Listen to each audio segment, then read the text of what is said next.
বিএনপির প্রত্যেকটি, আমাদের যারা শহীদ হয়েছে সহকর্মীরা, তারা দেশকে যেমন দেখতে চেয়েছে, তার উপরে ভিত্তি করে আমরা প্রত্যেকটি বিষয়ে পরিকল্পনা গ্রহণ করেছি। কিন্তু একটি শব্দ প্রায় বক্তব্যে উঠে আসে, ষড়যন্ত্র। যা আগে বলেছিলাম 8 মাস 7 মাস আগে, তা এখনো বলছি। শুধু আমি একা বলছি না, যারা বিবেকবান সচেতন মানুষ, দেশপ্রেমিক মানুষ, প্রত্যেকটি মানুষ বলছেন এই কথাটা। নতুন করে ষড়যন্ত্র আবার শুরু হয়েছে। একটু আগে আমি বলেছি, বিএনপি তার অভিজ্ঞতার আলোকে বলেছে সংস্কার কোনটি উচিত হবে কোনটি উচিত হবে না বা কি মতামত, কারণ বিএনপি দায়িত্ববোধ থেকে বলেছে।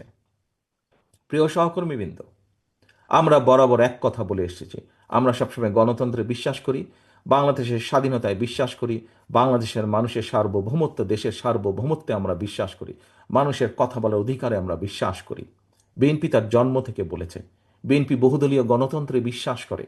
এই কথাটি শুধু বলেনি, এই কথাটি প্রমাণ করে দেখিয়েছে। বিএনপি সংসদীয় গণতন্ত্রে বিশ্বাস করে।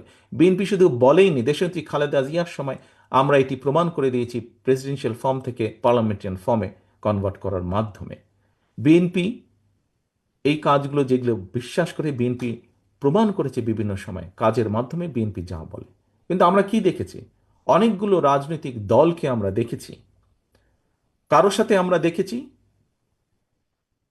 কারোর ব্যাপারে আমরা দেখেছি স্বাধীনতা যুদ্ধের সময়ের ভূমিকা।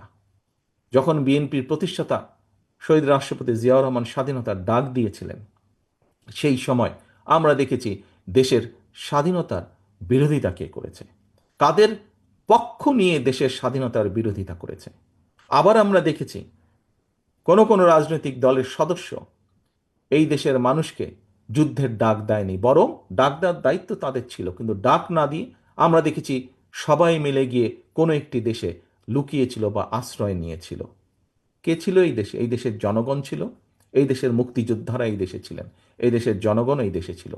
এবং সেই মুক্তিযোদ্ধাদেরকে, যারা মুক্তিযুদ্ধ করেছেন, তারা বিভিন্ন সেক্টর কমান্ডারের অধীনে মুক্তিযুদ্ধ করেছেন।